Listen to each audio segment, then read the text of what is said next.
जय माता दी दोस्तों, आपका हमारे चैनल शिव आराधना में स्वागत है। आज हम दुर्गा सप्तशती के अध्याय 8 और 9 का श्रवण करेंगे, पठन करेंगे।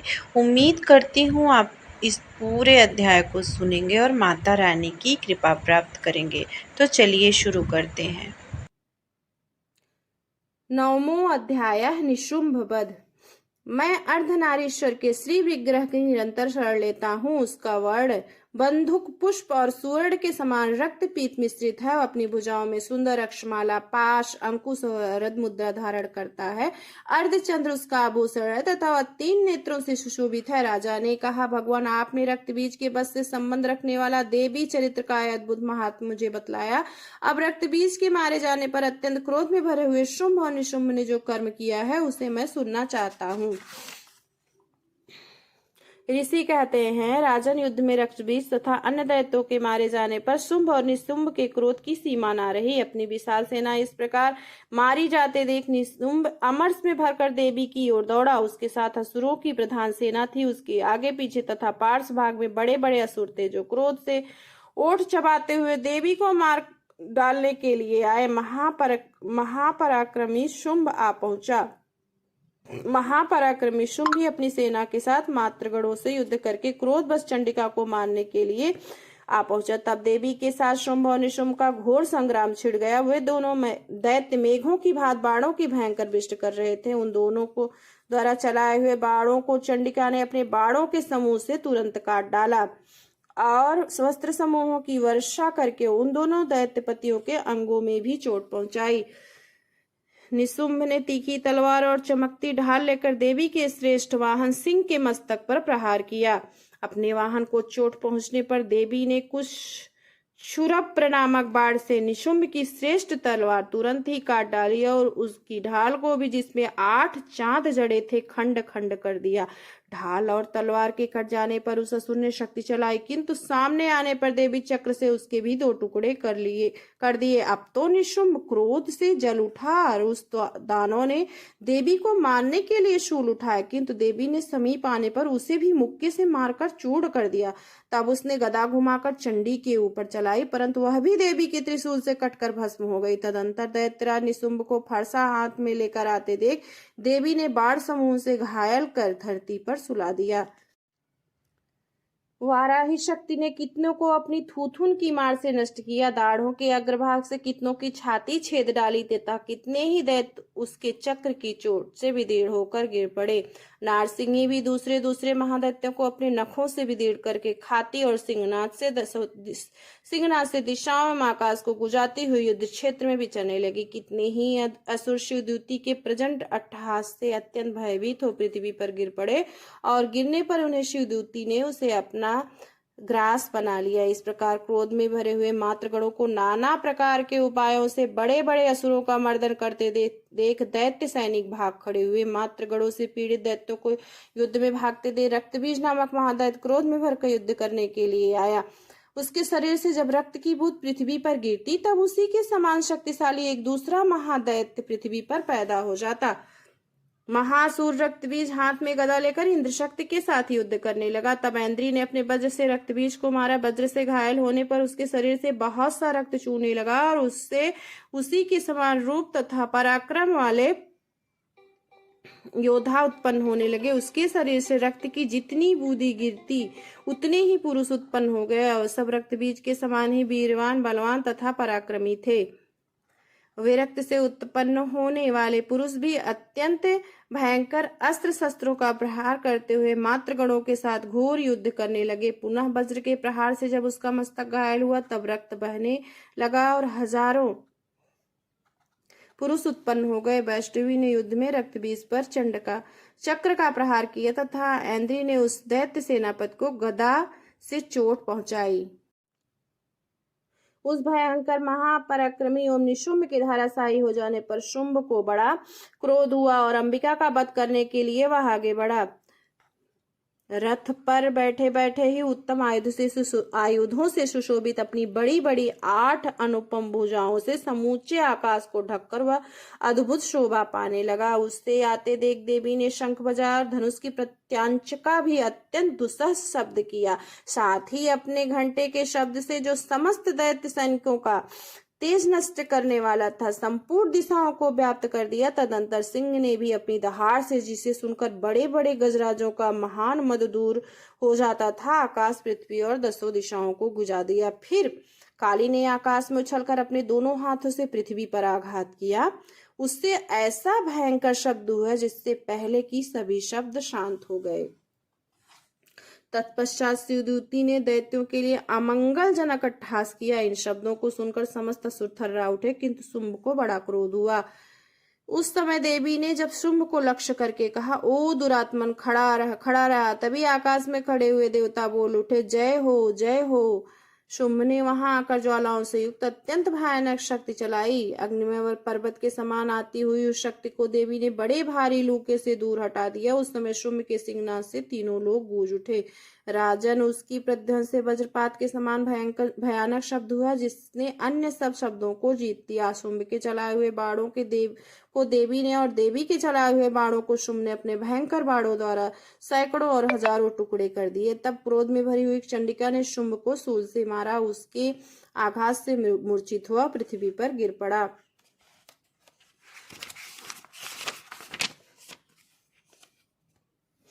इतने में ही निशुंभ को चेतना हुई और उसने धनुष हाथ में लेकर बाणों द्वारा देवी, काली तथा सिंह को घायल कर डाला। फिर उस दैत्यराज ने 10,000 बाहें बनाकर चक्रों के प्रहार से चंडिका को आच्छादित कर दिए। तब दुर्गम पीड़ा का नाश करने वाली भगवती दुर्गा ने कुपित होकर अपने बाणों से चंडिका का वध करने के लिए हाथ में गदा ले बड़े वेग से दौड़ा। उसके आते ही चंडी ने तीखी धार वाली तलवार से उसकी गदा को शीघ्र ही काट डाला। तब उसने शूल हाथ में ले लिया।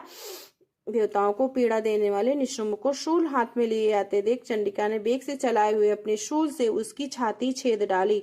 शूल से विदीर्ण हो जाने पर उसकी छाती से एक दूसरा महाबली और महापराक्रमी पुरुष खड़ी रह कहता हुआ निकला। उस निकलते हुए पुरुष की बात सुनकर देवी ठठाकर हंस पड़ी और खड्ग से उन्होंने उसका मस्तक काट डाला। फिर वह पृथ्वी पर गिर पड़ा। तदंतर सिंह अपनी दाढ़ों से असुरों की गर्दन कुचलकर खाने लगा। यह बड़ा भयंकर दृश्य था। उधर काली तथा शिवदूती ने भी अन्यान्य दैत्यों का भक्षण आरंभ किया। कौमारी की शक्ति से विदीर्ण होकर कितने ही महादैत्य नष्ट हो गए। ब्रह्माणी के मंत्र जल से निस्तेज होकर कितने ही भाग खड़े हुए। कितने ही दैत्य माहेश्वरी के त्रिशूल से छिन्न भिन्न हो धाराशायी हो गए। वाराही के थूथुन के आघात से कितनों का पृथ्वी पर कचूमर निकल गए। वैष्णवी ने भी अपने चक्र से दानवों के टुकड़े टुकड़े कर डाले। ऐन्द्री के हाथ से छूटे हुए वज्र से भी कितने प्राणों से हाथ धो बैठे। कुछ असुर नष्ट हो गए, कुछ उस महायुद्ध से भाग गए तथा कितने ही काली, शिवदूती तथा सिंह के ग्रास बन गए। इस प्रकार श्री मार्कंडेय पुराण में सार्वणिक मनवंतर की कथा के अंतर्गत देवी महात्म्य निशुंभ नामक 9वां अध्याय पूरा हुआ। वैष्णवी के चक्र से घायल होने पर उसके शरीर से जो रक्त बहा और उससे जो उसी के बराबर आकार वाले सहस्त्रों महादैत्य प्रकट हुए, उसके द्वारा संपूर्ण जगत व्याप्त हो गया। कौमारी ने शक्ति से, वाराही ने खड्ग से और माहेश्वरी ने त्रिशूल से महादैत्य रक्तबीज को घायल किया। क्रोध में भरे उस महादैत्य रक्तबीज ने भी गदा से सभी मात्र शक्तियों पर पृथक पृथक प्रहार किया। शक्ति और शूल आदि से अनेक बार घायल होने पर उसके शरीर से रक्त की धारा पृथ्वी पर गिरी। उससे भी निश्चय ही सैकड़ों असुर उत्पन्न हुए। इस प्रकार उस महादैत्य के रक्त से प्रकट हुए असुरों द्वारा संपूर्ण जगत व्याप्त हो गया।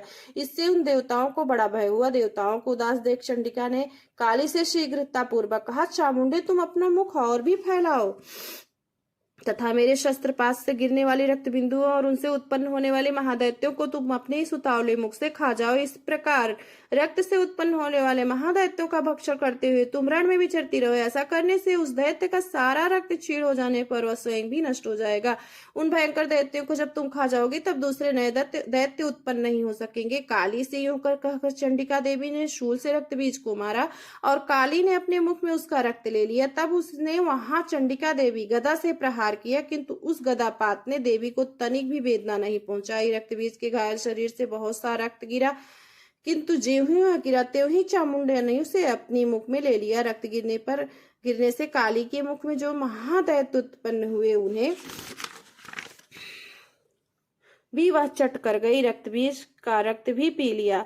तदंतर देवी ने रक्तबीज को, जिसका रक्त चामुंडा ने पी लिया था, वज्र, बाण, खड्ग तथा रिष्ट आदि से मार डाला। राजा ने इस प्रकार शस्त्रों के समुदाय से आहत एवं रक्तहीन हुआ महादैत्य रक्तबीज पृथ्वी पर गिर पड़ा। नरेश्वर, इससे देवताओं को अनुपम हर्ष की प्राप्त हुई और मातृगण उन असुरों के रक्तपान मत से उद्दस्ता होकर नृत्य करने लगा। इस प्रकार श्री मार्कंडेय पुराण में सार्वणिक मनवंतर की कथा के अंतर्गत देवी महात्म्य रक्तबीज वध नामक 8वां अध्याय पूरा हुआ। कार्तिकेय जी की शक्ति रूपा जगदम्बिका उन्हीं का रूप धारण किए श्रेष्ठ मयूर पर आरूढ़ हो हाथ में शक्ति लिए दैत्यों से युद्ध करने के लिए आई। इसी प्रकार भगवान विष्णु की शक्ति गरुड़ पर विराजमान हो शंख, चक्र, गदा, शांग, धनुष तथा खड्ग हाथ में लिए वहां आई।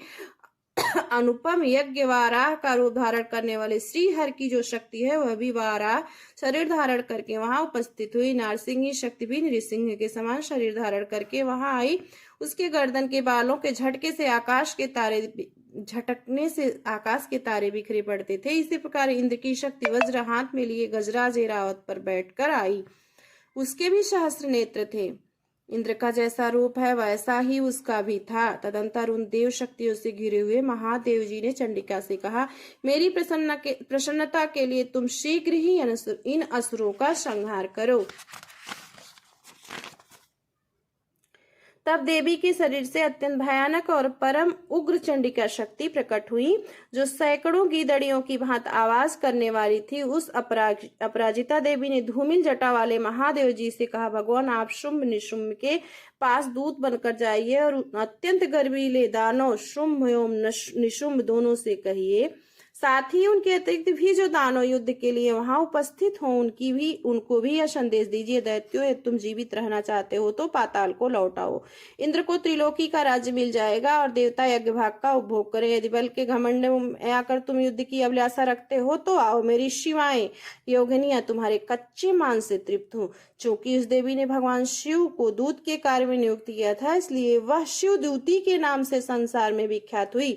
वे महादैत्य भी भगवान शिव के मुंह से देवी के वचन सुनकर क्रोध में भर गए और वहां जहां कात्यायनी विराजमान थी उस ओर बढ़े। तदंतर वे दैत्य अमरस में भरकर पहले ही देवी के ऊपर बाण, शक्ति और रिष्टि आदि अस्त्रों की वृष्टि करने लगे। तब देवी ने खेल खेल में ही धनुष की टंकार और उसे छोड़े हुए बड़े बड़े बाणों द्वारा दैत्यों के चलाए हुए बाण, शूल, शक्ति और फरसों को काट डाला। फिर काली उनके आगे होकर शत्रुओं को शूल के प्रहार से विदीर्ण करने लगी और खड़वांग से उनका कचूमन निकालती हुई रणभूमि में विचरने लगी। ब्राह्मणी भी जिस ओर दौड़ती उसी ओर अपने कमंडल का जल छिड़क कर शत्रुओं के ओज और पराक्रम को नष्ट कर देती थी। माहेश्वरी ने त्रिशूल तथा वैष्णवी ने चक्र और अत्यंत क्रोध में भरी हुई कुमार कार्तिकेय की शक्ति ने शक्ति से दैत्यों का संहार आरंभ किया।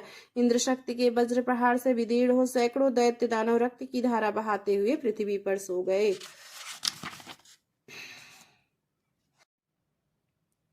अष्टमों अध्याय।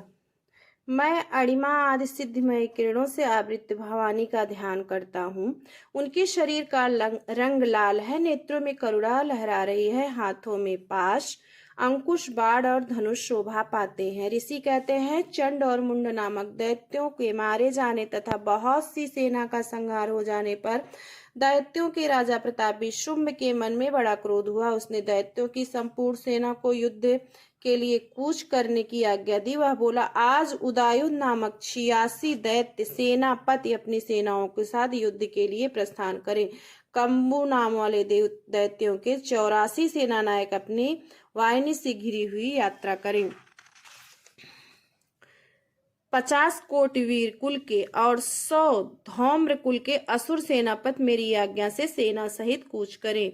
कालक दोहृद मौर्य और कालकेय असुर भी युद्ध के लिए तैयार हो, मेरी आज्ञा से तुरंत प्रस्थान करे। भयानक शासन करने वाला असुरराज शुंभ इस प्रकार आज्ञा दे सहस्रों बड़ी बड़ी सेनाओं के साथ युद्ध के लिए प्रस्थित हुआ। उनकी अत्यंत भयंकर सेना आती देख चंडिका ने अपने धनुष के टंकार से पृथ्वी और आकाश के बीच का भाग बुझा दिया। राजन तदंतर देवी के सिंह ने बड़े जोर जोर से दहाड़ना आरंभ किया। फिर अंबिका ने घंटे के शब्द से उस धन को और भी बढ़ा दिया। धनुष की टंकार, सिंह की दहाड़ और घंटे की ध्वनि से संपूर्ण दिशाएं गूंज उठी। उस भयंकर शब्द से काली ने अपने विकराल मुख को और भी बढ़ा लिया तथा इस प्रकार वे विजयनी हुई। उस तुमुलनाद को सुनकर दैत्यों की सेनाओं ने चारों ओर से आकर चंडिका देवी, सिंह तथा काली देवी को क्रोधपूर्वक घेर लिया। राजन इसी बीच असुरों के विनाश तथा देवताओं के अभ्युदय के लिए ब्रह्मा, शिव, कार्तिकेय, विष्णु तथा इंद्र आदि देवी की शक्तियां जो अत्यंत पराक्रम और बल से संपन्न थी, उनकी शरीरों से निकलकर उन्हीं के रूप में चंडिका देवी के पास गई। जिस देवता का जैसा रूप, जैसी वेशभूषा और जैसा वाहन है, ठीक वैसे ही साधनों से संपन्न हो, उसकी शक्ति असुरों से युद्ध करने के लिए आई। सबसे पहले हंस युक्त विमान पर बैठी हुई अक्षसूत्र और कमंडल से सुशोभित ब्रह्मा जी की शक्ति उपस्थित हुई, जिसे ब्रह्माणी कहते हैं। महादेव जी की शक्ति वृषभ पर आरूढ़ हो, हाथों में श्रेष्ठ त्रिशूल धारण किए हुए महानाग का कंकड़ पहने, मस्तक में चंद्र रेखा से विभूषित हो वहां आ पहुंची।